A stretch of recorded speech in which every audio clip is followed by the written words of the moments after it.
मेरा खुद का दुकान था, घर था। लेकिन मुझे घर में कभी भी खाना नसीब नहीं होता था। रात में कभी कभी कुछ रूखा सूखा मिल जाता तो मैं वही खा लिया करता था। बाकी सारा दिन मैं बस कभी भूखा तो कभी इधर उधर होटल में जाकर खा लिया करता था। मैं दिन भर दुकान में काम करता था और जब भी मुझे भूख लगती तो मैं होटल का ही खाना खाता था।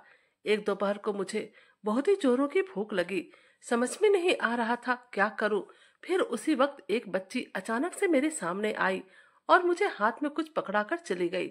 मैंने जब उसे खोलकर देखा उसमें खाना था। भूख तो मुझे लग ही रही थी, सो बिना सोचे समझे मैंने वह खाना खा लिया। आज बहुत दिनों के बाद मुझे घर का खाना नसीब हुआ था। वह खाना खाकर मुझे बहुत ही सुकून महसूस हो रहा था और अब तो ये रोज ही होने लगा।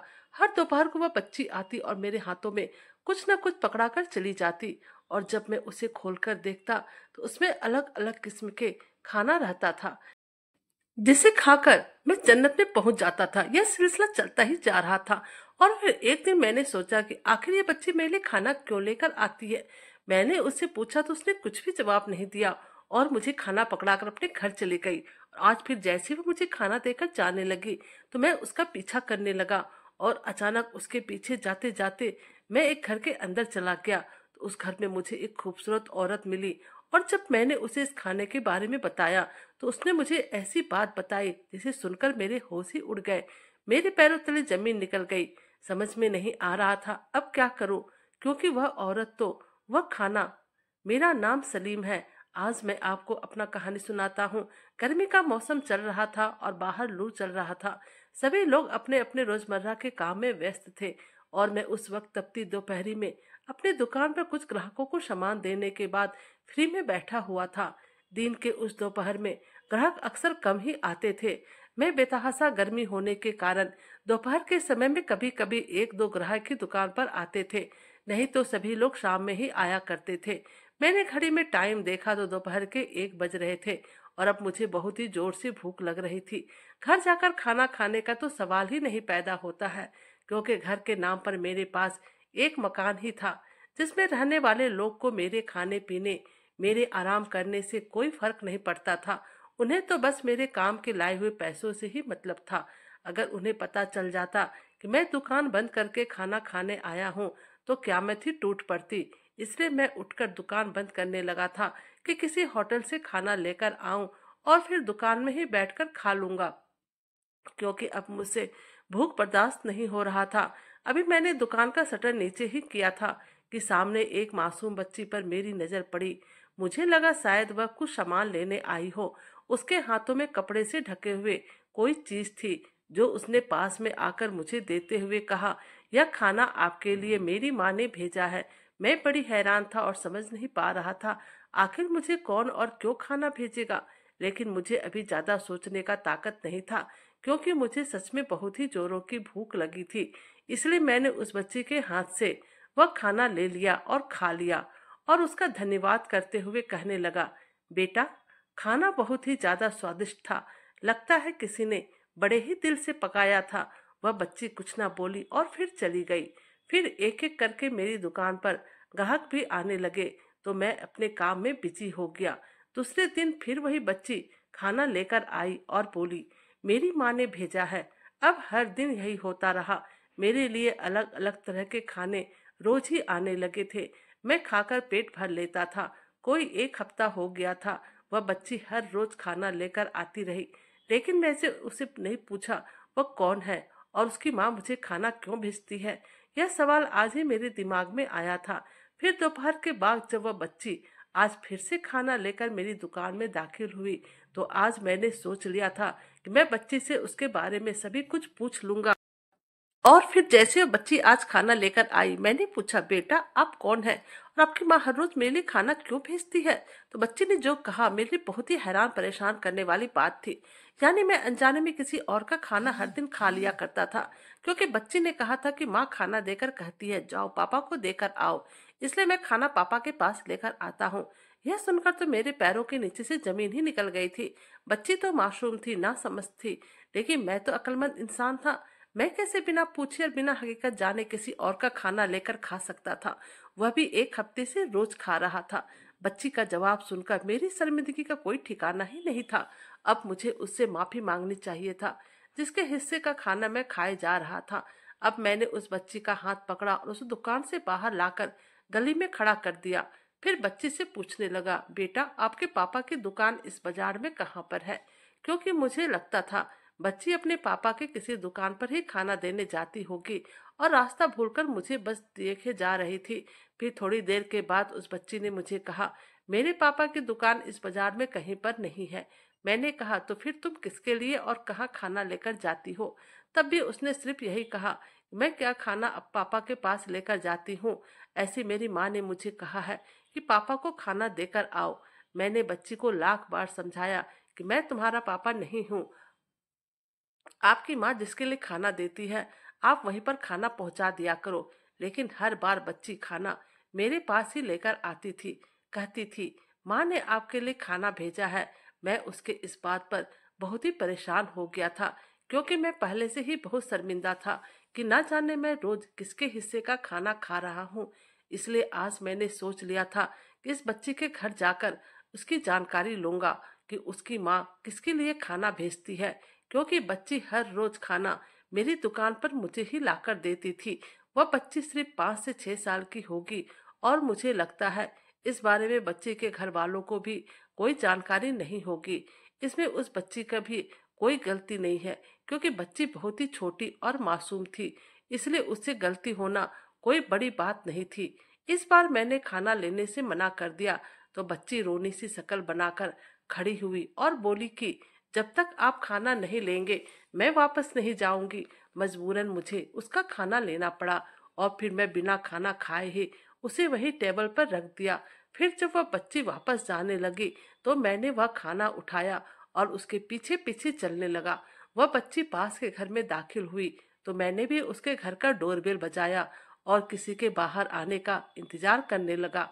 थोड़ी ही देर के बाद एक बिल्कुल जवान औरत अपने चेहरे को ढके हुए दरवाजे पर आई तो मैंने उसे कहा कि आपकी बच्ची हर दिन किसी गलतफहमी की वजह से खाना मेरी दुकान में पहुंचाकर जाती है। आप खाना उसे उसके पिता के लिए देते होंगे, लेकिन बच्चे की गलती से मेरी दुकान पर देकर चली जाती है। मैंने कई बार बच्ची से कहा भी, क्या आप खाना गलत जगह देकर जाती हो? लेकिन वह हर दिन खाना मेरी ही दुकान पर लेकर आती थी और मुझे देकर चली जाती थी।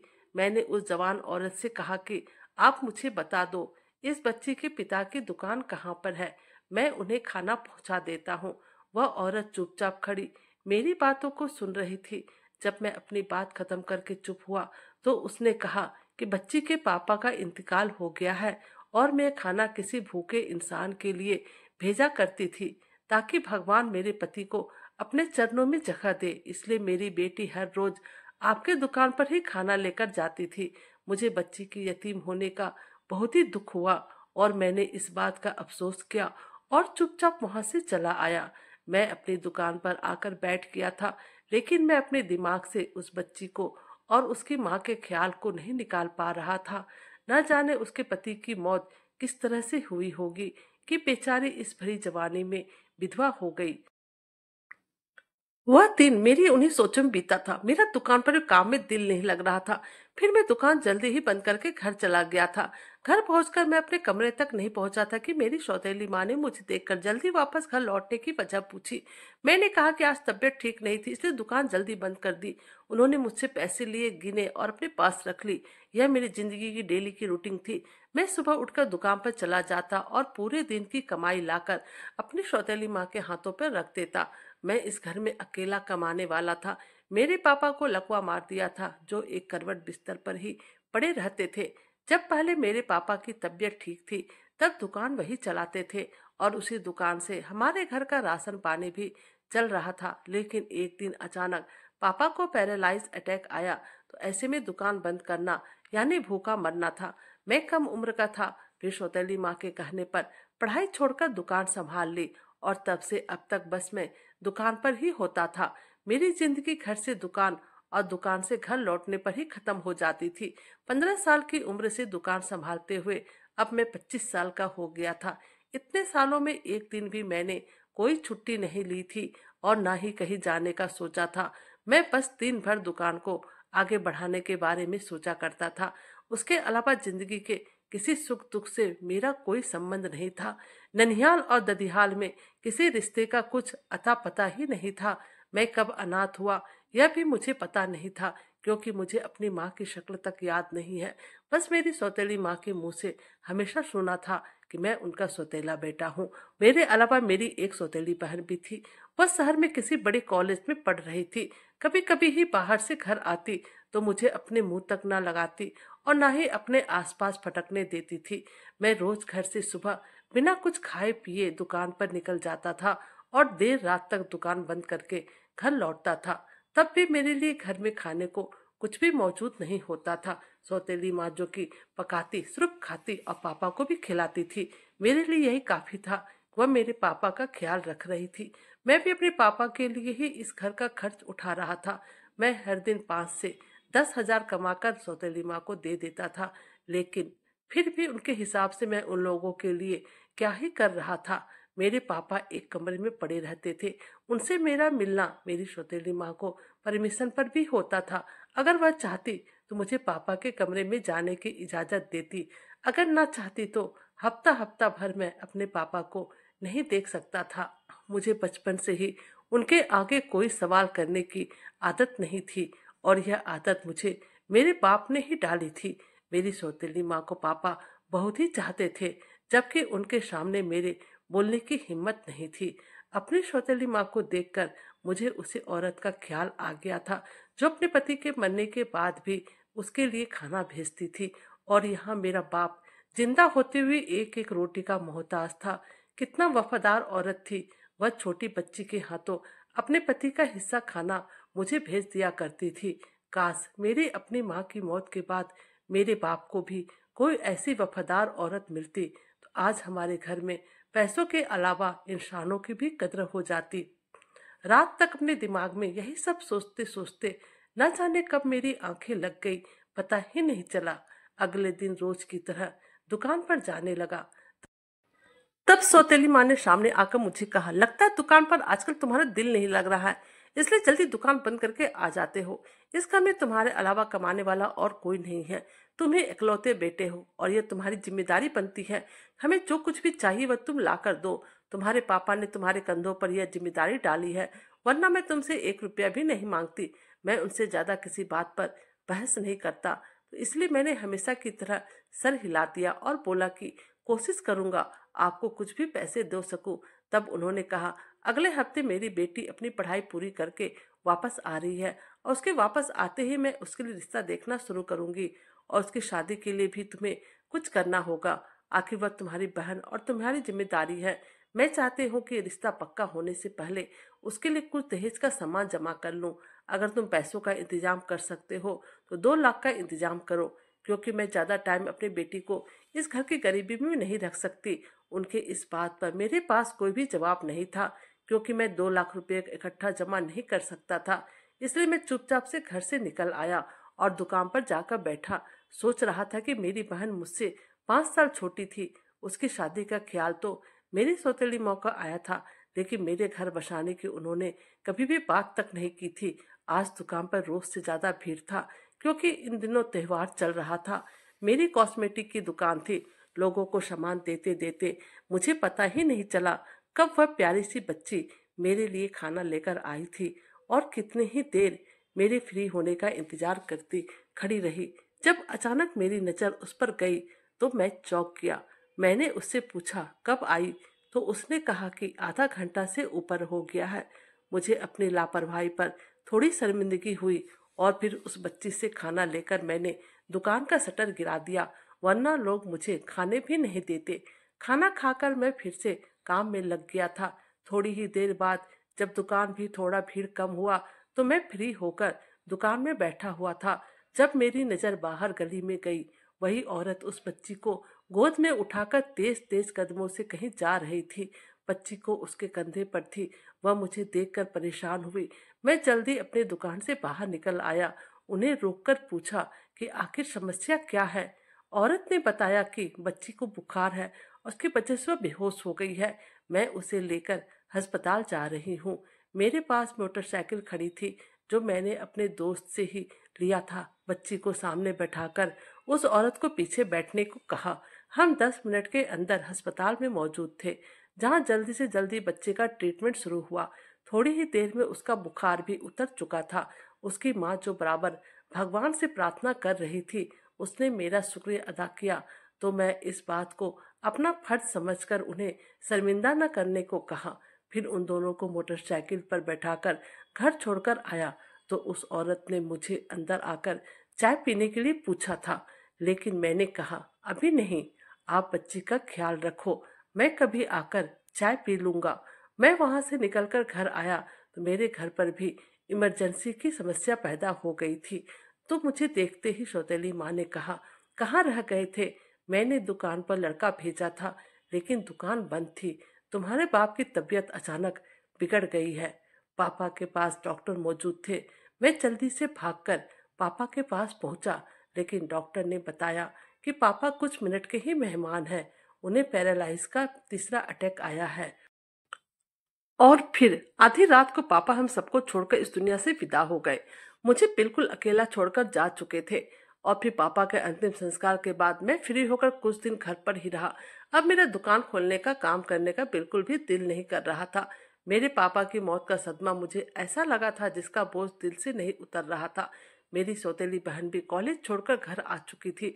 सौतेली माँ हर वक्त मुझसे पैसे मांगते रहती थी, परंतु मुझे घर में एक कप चाय तक न देती थी। उल्टा मुझे कहती थी, हम दोनों की हर जिम्मेदारी उठाना तुम्हारा फर्ज है।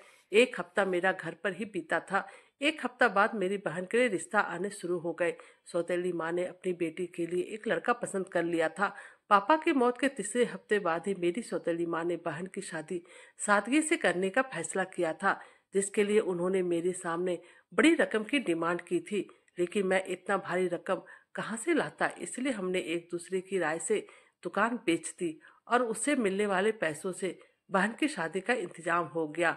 बहन की शादी होते ही माँ भी उसके साथ दूसरे शहर में शिफ्ट हो गई थी। कुछ दिन में घर का अकेला रहा। फिर एक दिन जब घर खाली करवाने कुछ लोग आए तो मुझे पता चला कि दुकान के साथ साथ उन्होंने यह घर भी बेच दिया था और धोखे से दुकान के नाम पर मुझसे घर के कागज पर भी साइन करवा लिए थे। और अब मेरे पास घर खाली करने के अलावा कोई भी रास्ता नहीं बचा था। घर के बाद दुकान भी मकान मालिक ने खाली करने को कह दिया था। मुझे दुकान बंद करे 2 महीने बीत चुके थे। एक दिन जब मैं मजदूर से दुकान का सामान निकलवा रहा था, तब वही बच्ची मेरे पास आई और बोली, अंकल आप कहाँ चले गए थे? मैंने रोजाना खाना लेकर इस दुकान पर आती थी, लेकिन आपकी दुकान बंद को देखकर वापस चली जाती थी। मैंने बच्ची से प्यार किया और उसे बताया कि अब यह दुकान मेरी नहीं है और ना ही अब मेरा घर यहाँ पर है, इसलिए मैं कहीं और चला जाऊंगा। मेरी बात सुनकर वह बच्ची रोने सी शक्ल लेकर अपने घर चली गई थी। फिर थोड़ी देर बाद मेरे लिए खाना लेकर आई थी तो मैंने उसका खाना ले लिया। फिर वह बोली, अंकल आप उस दिन चाय का बोलकर गए थे, फिर आप कभी पीने क्यों नहीं आए? मैंने सोचा अब तो यहाँ से जाना है तो क्यों नहीं जाते जाते वह चाय पीने का वादा पूरा कर लेता हूँ। इसलिए मैं उसके घर चाय पीने चला गया। मैं वहां गया तो बच्ची की माँ मेरे लिए चाय बनाने किचन में चली गई। फिर बातों ही बातों में बच्ची से पूछने लगा, आप लोग कहाँ से आए हैं और आप लोग अकेले क्यों रहते हैं? तब उसने बताया कि जब मेरे पापा की मौत हो गई थी तो घर वाले माँ से बहुत लड़ते थे, इसलिए हम लोग का घर छोड़कर यहाँ पर आ गए। तब तक उसकी माँ भी चाय लेकर आ गई तो अपनी बेटी से पूछने लगी, तू अंकल से क्या बातें कर रही थी? उस औरत ने मुझे शुक्रिया कहा। मैंने उस दिन उसकी मदद की थी, इसलिए मैंने कहा आप मेरे लिए हर दिन खाना भेजती थी, आपका शुक्रिया। इस बार वह कुछ ना बोली। चाय खत्म करने के बाद मैंने उन्हें बता दिया कि मेरा घर बिक चुका है, इसलिए मैं मोहल्ला छोड़कर जाने वाला हूँ। लेकिन फिर अपनी कहानी बताने के बाद उसने मुझे रहने दिया। उनको यूं अकेली औरत होते हुए अनजान मोहल्ले में आकर मेरे बसने की वजह पूछा तो उन्हें बताया कि यह कहानी बहुत ही लंबी है। अगर आपके पास टाइम है तो आप मेरी यह कहानी सुन सकते हैं। मैंने कहा, जरूर आप सुनाइए। वह बोली, मैं भी आपकी तरह ही इस जमाने की सताई हुई हूँ। माँ बाप की मौत तब हुई जब मैं सिर्फ 8 साल की थी। वह दोनों ही एक साथ किसी हादसे में अपनी जान गंवा बैठे थे और मुझे इस बेरहम दुनिया के सहारे छोड़ गए थे। पहले मेरी परवरिश की जिम्मेदारी मेरी चाची ने उठाई थी। उसके साथ में 2 महीने रही, क्योंकि चाची मुझसे छोटी उम्र में ही सारे काम करवाती थी। मुझे काम नहीं आता तो बहुत ही मारती थी। एक दिन चाची की मार से मैं बेहोश हो गई। यह खबर मेरे मामा तक पहुंची। मामा को मेरी मम्मी के साथ बहुत ही बनती थी। भाई बहन में बहुत प्यार था, इसलिए मामा को मुझ पर तरस आ गया। वो मुझे अपने साथ ले आए। मामा के घर आकर कुछ दिन आराम से बीते, लेकिन फिर मामी ने भी चाची वाला ही रूप धारण कर लिया। जब मैं 10 साल की थी तो मैंने सारे घर के काम सीख लिए थे। खाना से लेकर कपड़े तक मैं सब कुछ कर लिया करती थी। अब मामा को भी मेरे काम करने से कोई भी ऐतराज नहीं था। मामा मामी को कह देती थी कि इस उम्र में लड़कियों को घर से सारे काम अच्छे सीख जाना चाहिए, ताकि कल जब उसकी शादी हो जाए तो उसे किसी तरह की परेशानी का सामना ना करना पड़े।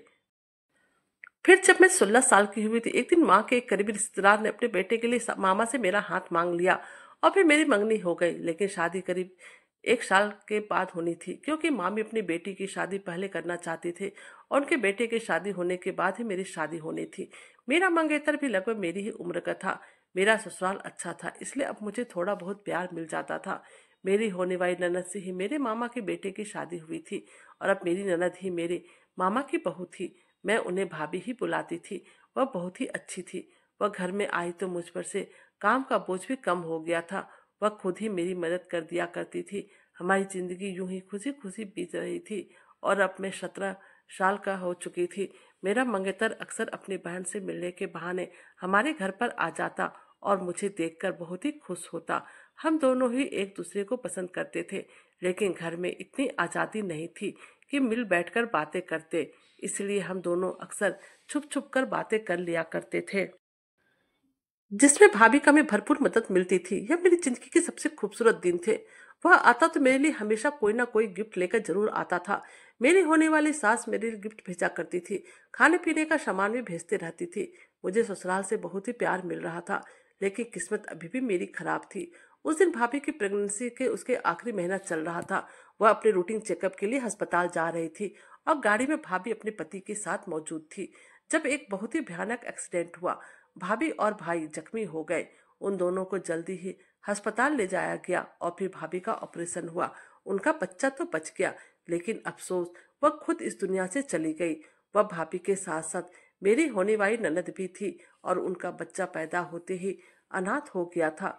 मुझे अपना अनाथ होने के दिन याद आने लगे तो मैंने उस बच्ची को गले से लगा लिया और माँ की तरह उसकी परवरिश करने लगे। क्योंकि भाभी की मौत के कुछ दिन बाद ही भाई, जो कि अस्पताल में भर्ती थी, उनकी जान बचाने के लिए उनके दोनों पाँव को काट दिया गया। और फिर यह खबर घर पर तूफान की तरह आया था, जिसने पूरे घर को हिलाकर रख दिया था। हंसते खेसते घर को ना जाने किसकी नजर लग गई। जो जहाँ रहता था वहीं पर खड़ा पड़ा रहता था। ना कोई हंसता था, ना कोई बोलता था, यहाँ तक कि खाने पीने का होश भी किसी को नहीं होता था। मैं उस मासूम नन्ही सी जान को हर वक्त गोद में लिए फिरते रहती थी। यह देखकर न जाने मेरी मामी का दिल में एक ख्याल आया, वह मेरी शादी इसी बच्ची के बाप से करवा दे तो मैं दोनों को ही बहुत ही अच्छी तरह से संभाल लूंगी। लेकिन मैं अपने मंगेतर से बहुत ही ज्यादा प्यार करती थी और यह बात सुनकर मैं बहुत ही ज्यादा रोने लगी। तो मेरे मामा को मुझ पर तरस आ गया, लेकिन मामी ने अपने पति की एक ना मानी और मेरे ससुराल वालों को साफ साफ मना कर दिया कि हम ये रिश्ता खत्म करते हैं। वह लोग नाराज होकर चले गए। फिर एक दिन मामा ने मुझे पास बुलाकर पूछा, तुम अपने मंगेतर से शादी करना चाहती हो? मैंने हाँ में अपना सर हिलाया। फिर मामा ने मेरे मंगेतर को फोन करके बुलाया और फिर चोरी छुपे हम दोनों की शादी मंदिर में करवा दी। इस बात की खबर मेरी मामी को एक जरा भी नहीं लगी। उन्होंने तो सोचा कि मैं घर से भाग गई हूँ। मुझे भाभी की मासूम बच्ची छोड़कर जाने का बिल्कुल भी दिल नहीं था, लेकिन मामा ने मुझे तसल्ली दी थी कि हम उस बच्ची को अच्छी तरह से रखेंगे। इसलिए मैं वहां से हमेशा के लिए चली आई थी। लेकिन इस तरह चोरी छुपी शादी करने के बाद मुझे अपने ससुराल में वह कद्र कभी भी नहीं मिली जिसकी मैं हकदार थी। जब तक मेरे पति जिंदा थे बस ससुराल में गुजारा हो रहा था। मेरा पति फौज में था, जो अक्सर अपनी ड्यूटी के लिए घर से बाहर रहते थे। अब मुझे सास और बाकी घर वालों से तरह तरह की बातें सुनने को मिलती थी। मेरे पति की ड्यूटी पर गए हुए 1 महीना बीता, जल्दी छुट्टी लेकर घर आने वाले थे, लेकिन उनके वापस आने से पहले ही यह खबर आई कि वह शहीद हो गया। खबर सुनते ही मेरी सास मुझ पर बरस पड़ी थी कि तुम ही मनहूस हो, जो शादी करते ही मेरा बेटा मर गया। यह सब सिर्फ तुम्हारी मनहूसियत की वजह से ही हुआ है। तुम्हें उस मासूम बच्ची की बद्दुआ लगी है जिसे तुम छोड़कर आई हो। पति की मौत का सदमा मेरे लिए बहुत ही बड़ा था। ऊपर से घर में होने वाले हर दिन की झगड़े मुझे अंदर से खत्म कर रहे थे। फिर पति की मौत के 1 महीने बाद मुझे पता चला कि मैं प्रेग्नेंट हो गई हूँ। अब मेरे ऊपर एक नन्ही सी जान की जिम्मेदारी भी थी, इसलिए मैंने खुद को संभाल लिया था। बेटी की पैदाइश तक ससुराल वालों ने बड़ी मुश्किल से मुझे अपने घर पर रखा था, लेकिन जैसे मैंने एक बेटी को जन्म दिया, वह लोग मुझे घर पर रखने के लिए भी तैयार नहीं थे। लेकिन फिर भी मैंने जिंदगी के 4 साल वहां जानवरों की तरह बिताई थी। फिलहाल मजबूरी में मुझे घर छोड़ना ही पड़ा था, इसलिए मैं वापस अपने मामा के घर आ गई थी। लेकिन यह सुनकर बहुत ही ज्यादा अफसोस हुआ था कि मेरे मामा भी अब इस दुनिया से चले गए थे और मामी ने अपने बेटे की शादी एक विधवा औरत से कर दी थी। लेकिन उस औरत ने मेरी मामी को ही घर से निकाल दिया और वह औरत अपने अपाहिज पति और बच्चे पर बड़ी ही जुल्म करती थी। मैं खुद मजबूर थी, मैं भला किसी का क्या मदद कर सकती थी, इसलिए अपना सामान लेकर वहां से भी निकल आई थी। फिर यहाँ इस मोहल्ले में मैं किराए पर मकान ले लिया और अपने पति के मिलने वाले पेंशन पर गुजारा करने लगी। मुझे उस औरत की कहानी सुनकर बहुत ही ज्यादा अफसोस हो चुका था। वह तो मुझसे भी ज्यादा मजबूर थी। मैं उससे इजाजत लेकर वहां से जाने लगा तो बच्ची मेरे सामने खड़ी हो गई। उसने कहा, अंकल आप कहीं मत जाओ, आपके पास तो घर भी नहीं है, आप हमारे साथ रह लो प्लीज अंकल। इस बात पर मैंने उसकी माँ की तरफ देखा था, जिसके आंखों में सिर्फ आंसू थे। शायद वह यह सोच रही होगी, काश इस बच्ची का बाप जिंदा होता तो उसे किसी और से इस तरह की उम्मीद लगाने की जरूरत ना पड़ती। मैं थोड़ी देर सोचने के बाद मैंने उस औरत से शादी करने की इजाजत मांगी, क्योंकि हम दोनों एक ही जैसे थे जिन्हें किसी सहारे की जरूरत थी। उसने अपनी बेटी की तरफ देखते हुए मेरी ऑफर कबूल कर ली और फिर हमारी जिंदगी भी हंसी खुशी बीतने लगी। शादी के 2 साल के बाद मेरी सौतेली माँ मुझे मिली, जो बहुत ही ज्यादा परेशान दिख रही थी। जब मैंने उनसे उनकी परेशानी की वजह पूछी तो वह मुझे पकड़कर रोने लगी और कहा, बेटा मैंने पूरी जिंदगी तुमसे कभी भी प्यार नहीं किया, उसका नतीजा मुझे मिल गया। मेरा दामाद अपने घर मुझे रखने के लिए तैयार नहीं है और मेरा कोई आगे पीछे भी नहीं है। और मैंने सुना कि तुमने शादी भी कर ली है, मुझे अपने घर ले चल, मैं तुम्हारे बच्चों के साथ खुश रहूंगी। अब मुझे समझ में नहीं आ रहा कि मैं क्या करूं। प्लीज आप मुझे बताएं, क्या मैं अपनी माँ को अपने साथ रख लूं या फिर उन्हें खर्चा देकर अलग रखूं, क्योंकि मैं नहीं चाहता कि अब मुझे या मेरी बीबी को किसी तरह की कोई परेशानी हो, क्योंकि हम दोनों का पूरा जीवन परेशानियों में ही बीता है। अब मैं अपने परिवार के साथ खुश रहना चाहता हूँ। मैं अपनी पत्नी को हर वो खुशी देना चाहता हूँ जो उसे कभी नहीं मिला था। आप लोग मुझे सलाह दीजिए कि मुझे क्या करना चाहिए।